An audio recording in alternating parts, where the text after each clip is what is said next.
Cette échoppe est située rue de Lavaux, près de la gare de Bordeaux-Saint-Jean. Le propriétaire s'est lancé dans d'importants travaux de rénovation énergétique qui sont aujourd'hui achevés. Retour sur ce projet exemplaire tentant d'allier réhabilitation énergétique ambitieuse et préservation du patrimoine. Cette échoppe ici aujourd'hui, cette année, a 150 ans. J'espère qu'elle va repartir pour 150 ans de plus. On a tout fait pour la respecter et puis la valoriser. Notre ligne conductrice, c'est la frugalité ou la sobriété. C'est-à-dire qu'on cherche à assurer tout le nécessaire, mais pas de superflu, avec des critères bas carbone, c'est-à-dire éviter des émissions de CO2, pour faire simple. Et on a essayé de faire avec des produits locaux, avec des artisans locaux, avec des considérations sur la maîtrise d'énergie, de l'eau et du confort. Avec l'architecte Armel Canchon, on a regardé à traiter toutes les parois du bâtiment, tout simplement.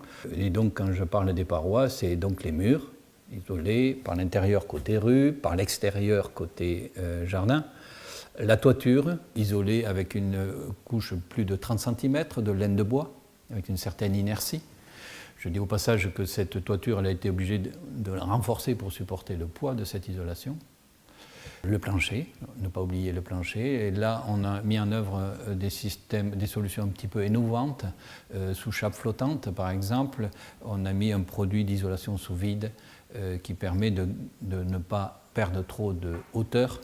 Toutefois, on a veillé, pour le peu qui reste à dépenser comme énergie, à utiliser au maximum les énergies renouvelables. C'est relativement simple là aussi. Comment? Par un poêle bois, que vous voyez ici par exemple, qui lui fonctionne en direct avec l'extérieur, c'est-à-dire que l'air neuf nécessaire à la combustion arrive dans le tuyau concentrique, donc c'est une petite innovation. Donc ce poêle bois lui suffit à lui seul à chauffer l'ensemble de l'espace de vie. On peut aussi avoir recours à une pompe à chaleur.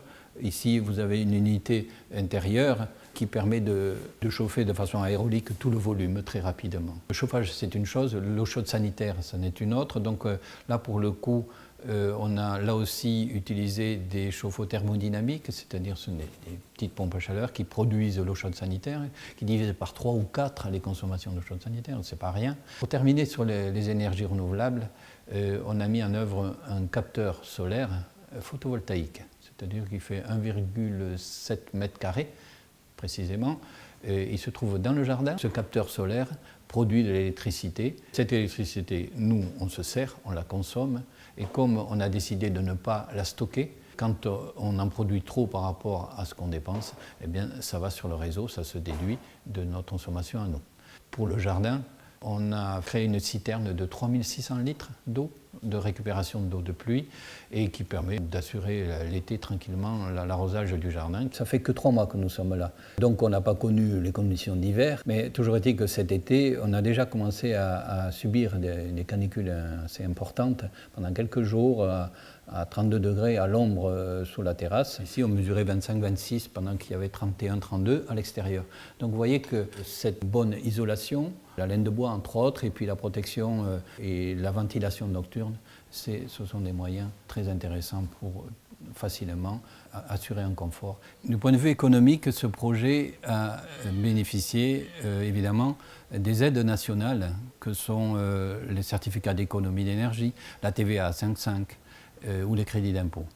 Et en complément, les aides de Bordeaux Métropole avec l'opération Marénov. On a souhaité faire un peu plus, aller au-delà et faire un plus performant. C'est-à-dire qu'on a cherché à l'obtention d'un label de Promotelec qui s'appelle le label LRE, le label Rénovation énergétique responsable. Ça a conduit environ à diviser par 3 les consommations énergétiques, et ce n'est pas rien. Ça nous a coûté de l'ordre de grandeur de 90 €, moins de 90 € du mètre carré en surcoût pour aller à ce niveau de performance. Dans ce projet, on a mis des solutions techniques innovantes, performantes, mais tout à fait reproductibles. Cela prouve qu'il est possible de faire plus performant qu'une construction neuve avec des bâtis anciens.